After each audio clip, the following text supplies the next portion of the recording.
Good morning, good morning. Welcome to In the Garden with Joyful Living. I am Kimberly Dixon. I apologize for my tardiness this morning. It has been one of those kind of mornings. Well, first of all, I haven't really been sleeping that well this week, so I took a sleep aid last night. I got up and fed the cats this morning, but felt like I need a little bit more rest. And I laid back down, but when I woke up, it was an hour and 45 minutes later. So I've only been awake maybe 20 minutes.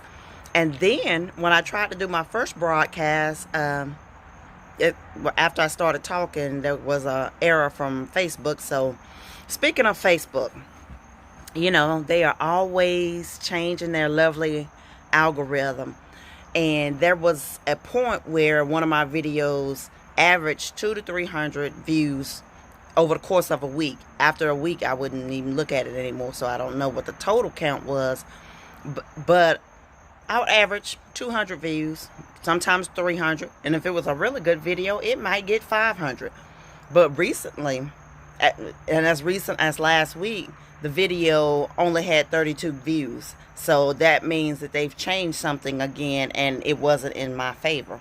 So please share the video.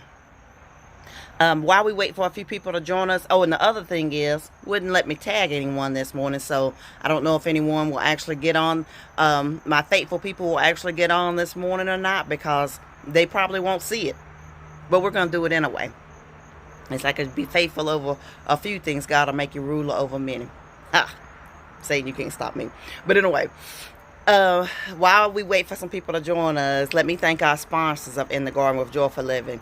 They include Love is Apparel, whose mission it is to spread more love through love education and random acts of kindness.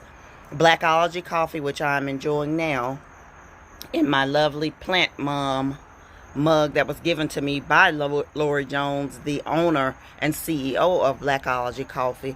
Blackology Coffee's mission is to teach us how to enjoy a delicious cup of black coffee. I'll put my discount code in the comments so that you can receive my 10% discount. I also want to thank our individual patrons, which include Carolyn Billups, Malcolm Dixon, and Valerie Dixon, that consistently support the garden in big and small ways. But while we wait for some people to get on, let's go ahead and start the tour this morning. So as you can see, things around the garden look really different.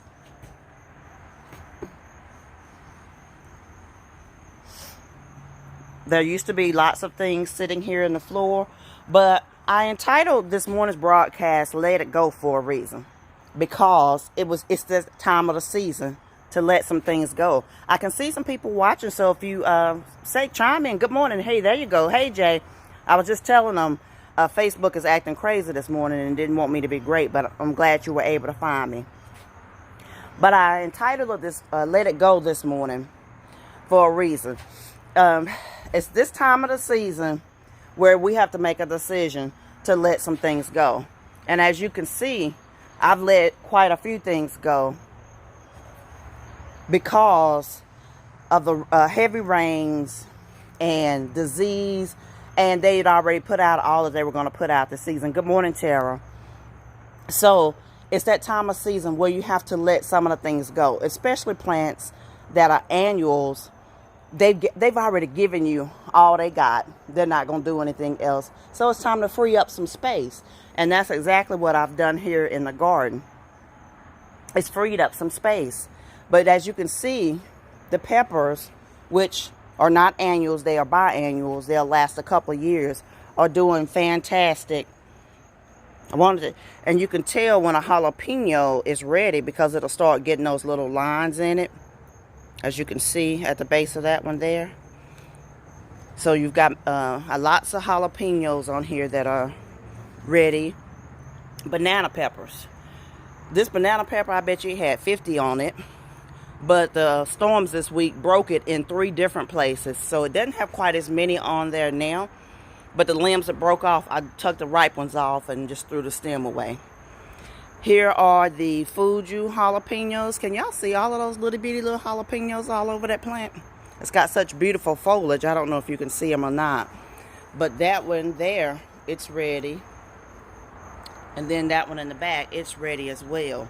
So they will give you indications that when they're ready. Some will do it by changing colors, and others will do it by getting markings or certain things that you look for, so that you know that it's time that is at the peak of ripeness. That red bell pepper is doing her thing back there. Isn't that pretty, y'all? So it's getting ready. It's not quite there yet. But the beauty of this is I can pick those green bell peppers back there now and use them as a green bell pepper, or let it continue to ripen until it's a delicious sweet bell pepper. The Roma tomatoes are doing well. You can see those back there ripening. Cherry tomato looking lovely as ever. This was my squash table, but I pulled all of that up, and now it just has the marigold plants on it. But I'm going to go ahead and get started this morning talking about letting it go. Let it go. Those plants, it was time to let it go. They weren't going to produce anything else. They were diseased.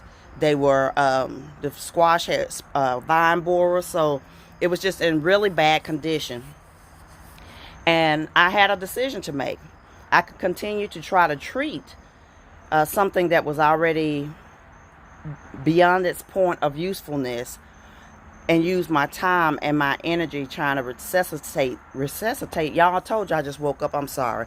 Trying to resuscitate something that is beyond the point of return. Or I can put my energy into freeing up the space and creating and growing something new. And we do the same thing in our life. We do it with our jobs. We do it with relationships. We do it personally.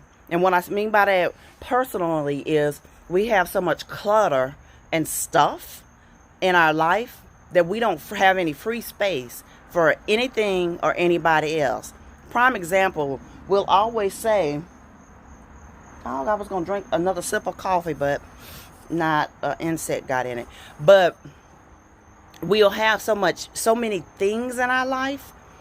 We don't have time or space for anything or anybody else. Prime example of that is men and women will say that they want a relationship, but they have so much clutter in their home that when you come into the home, it doesn't feel inviting. It doesn't feel like there's room for you in their life.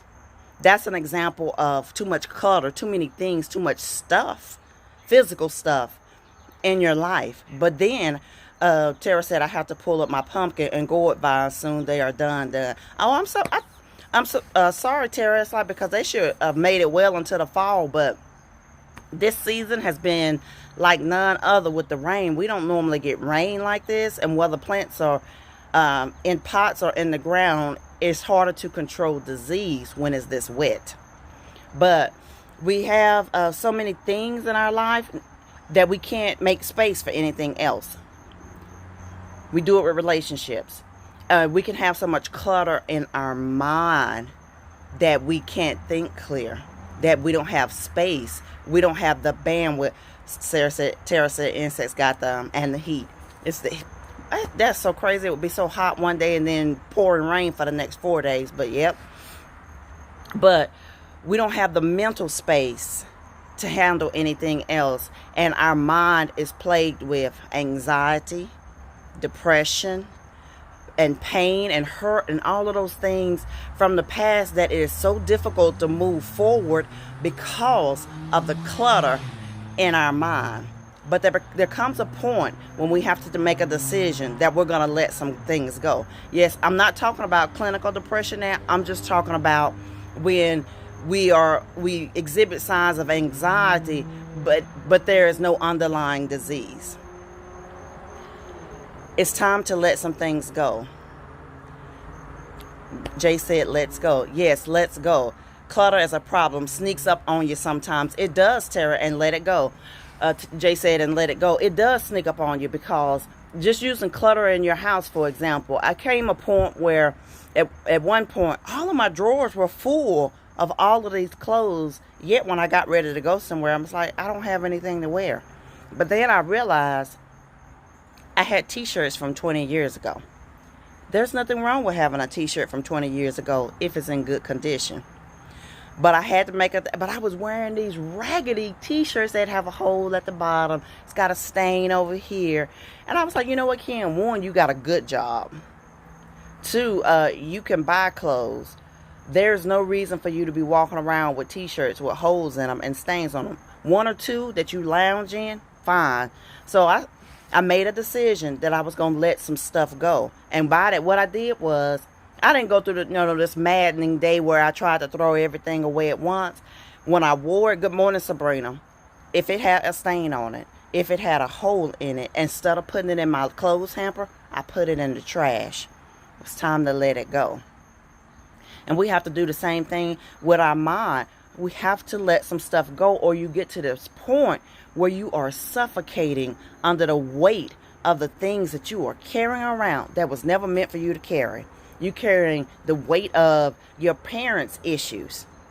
Those are your parents' issues to resolve. And at a certain point, good morning, Mike. Is Michael with you? Tell him Aunt Kim said, good morning, baby. I love you. But we're carrying around the weight of things that happened decades ago. Good morning, Sabrina. Jay said, wait, they are holy and divine. What are you talking about, the 20-year-old t-shirts? Some of them are special. If it's a special t-shirt, that's one thing. But what I said was, just that random t-shirt that you picked up from any old where that you are still holding on to, that is got 12 grease stains on it, it's got a hole in it, and you shouldn't be wearing it anywhere. And when you wear it, you feel tired and old and raggedy, just like that t-shirt. It's time to let some stuff go. Let it go, because you can replace that t-shirt. But your mind and your well-being, it's amazing how the things around you set the atmosphere. Jay, thank you for all the laughs. You set the atmosphere for how you feel physically and how you feel emotionally, which is one of the reasons why I keep my garden up, because when I come out here, it sets the tone for my day. It sets a tone of, he said, hey, Aunt Kim, I love you so much, baby. It sets the tone for my day. It gives me a place of peace and a place of joy to start every day from. No matter what happened on yesterday, by spending time out here, I can let it go. But when we carry what happened yesterday, if we carry what happened Monday morning into the office on Thursday morning, what do you think that's going to make our day like? We're already going to have a chip on our shoulder. As soon as we hit the door, I ain't going to want to say good morning to nobody. I know I used to work in the office and I used to have a bad attitude. So, because on the mornings when I got up in a whole lot of pain, I'm like, I didn't want to fool with nobody. Don't look at me. Don't talk to me. But guess what? If I went through the door with that attitude in the morning, it followed me all day long. So we can't carry around what happened on Monday, Tuesday in our childhood with us our entire life or throughout the entire day. You got to decide what you're going to let go of. Because again, we will suffocate ourselves with the weight of something that wasn't ours to carry to begin with. Co-workers got in an argument to sit across the aisle. Now we mad at one or the other about something that ain't got nothing to do with us. It's none of our business. We carrying around the weight of our parents because we're still angry about things that they did as a child when we were children. And it may have been wrong and it may have been traumatic. But at some point, we have to make a decision. Are we going to allow that to rule the rest of our life? Let it go.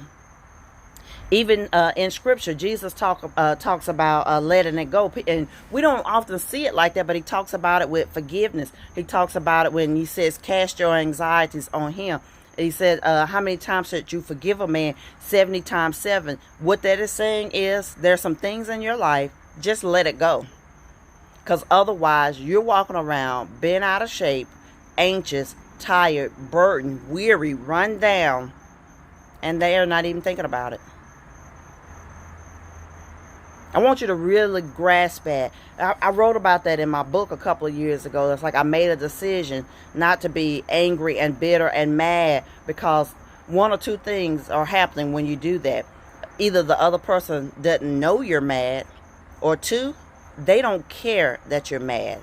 So now you are feeling all bent out of shape and all balled up in a knot, and their life is unfazed by it. You can let it go though, and you can move on, and you can live in your joy. You can live your best life. You know, that's a term everybody likes to use. Live your best life, because they're living theirs. So this morning, I want to encourage you today, make a decision to let something go. Whether that be physically letting go of something that no longer serves you, or emotionally let go of something that no longer serves you. And I remember talking to a coaching client one time, and she said, well, it doesn't serve me. But then she wasn't willing to let anything go. I was like, well, it is serving you if you're willing to keep it. And that means that it's serving you because it's your crutch. It's holding you up. It's giving you justification for why you're choosing not to stand up in your own life. So don't use the clutter in your life, the physical clutter, the emotional clutter, all of that stuff as a crutch to stay stuck in the same place.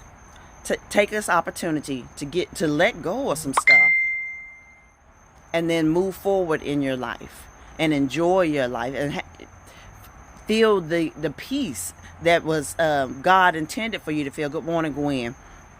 We can make that choice today. But I wanted to talk to you this morning about let it go. I had to let some things in the garden go because they were beyond their prime. There are some empty pots there. There's a bag of diseased and dead plants. Those little pots over there with some seeds I was drying out, but then we had torrential rain, so that process starts over. But as you can see, I've cleaned up a lot of the things here. The pots on the table, I'm going to put some fall vegetables in, but the tomatoes and the peppers, they're still thriving, so they still have several months to go to produce things. But the things that only produce for a short time, the cucumbers, the squash, my green beans, all of that's gone. Clear up some clutter. Guys, thank you for watching In the Garden with Joyful Living. Good morning, Sean. I'll talk to you soon. Bye-bye.